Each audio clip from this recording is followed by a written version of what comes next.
Rumah Sakit Umum Daerah Kota Tangerang memiliki layanan poliklinik sore sejak awal Juni 2025 lalu.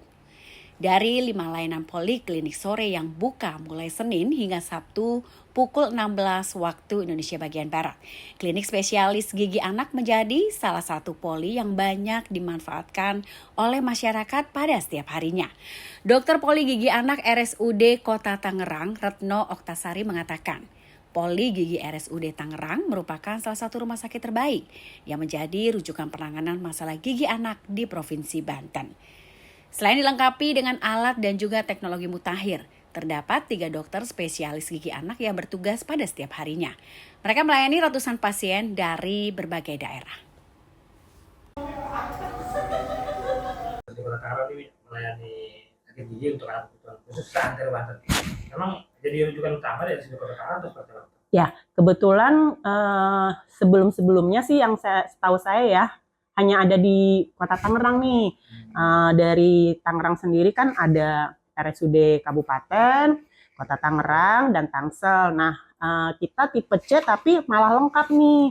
Gigi anaknya ada 3. Sementara di kabupaten yang tipe B malah nggak ada nih. Jadi biasanya ya rujukannya datangnya ke kami gitu. Seperti itu. Paling jauh dari mana?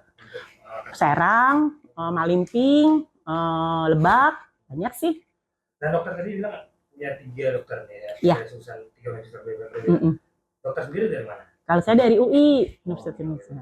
Ya. Banyak masyarakat atau pasien yang senang untuk diperiksa mau diperiksa dokter gitu ya. Ya, jadi artinya gini, masing-masing universitas kan punya spesialistik ya. Jadi kalau kayak di UI dia manajemen perilaku, makanya kenapa seringkali saya tidak lakukan perawatan di kamar operasi karena kita manajemen nih di sini. Seperti tadi Mas lihat ya, anaknya nangis gujer-gujer gitu ya. Tapi begitu masuk keluar senyum aja tuh ya.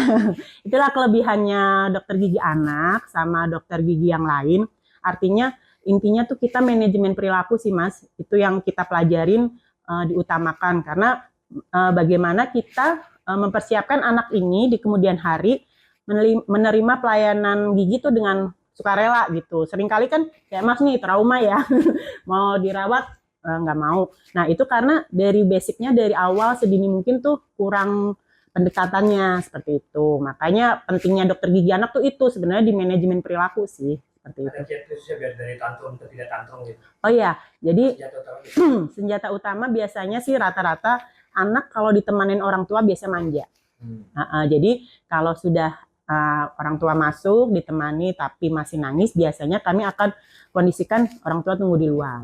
Itu. Kemudian kita ajak komunikasi nih, kan banyak prosesnya ya, dari tell show do, terus punishment and reward ya, dan selanjutnya. Nah itu sampai akhirnya kita pakai alat ini nih. Nah alat ini seolah-olah memang sepertinya menyiksa ya, tapi sebenarnya lebih aman karena sebelum pakai alat ini biasanya kita minta tolong orang tua yang pangku anaknya.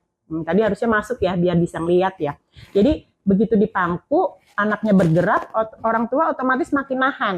Nah itu sebenarnya menyakiti anak gitu. Nah dengan alat ini bagusnya adalah ya dia presisi ya, artinya diem konsisten. Jadi seberapapun anak bergerak ya dia tekanannya tahanannya sama seperti itu. Malah kalau yang udah sering pernah yang sampai ketiduran kalau perawatannya agak lama ya.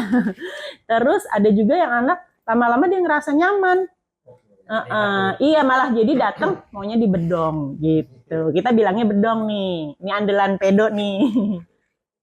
Kerjain pasien sambil saya edukasi ya. Tapi kalau misalnya pasiennya 20 gigi susu, 20 giginya bermasalah, nah itu baru saya merasa harus konsen kasih tahu orang tua. Biasanya kita itu, dan yang terakhir yaitu pembersihannya ya, kurang lebih seperti itu.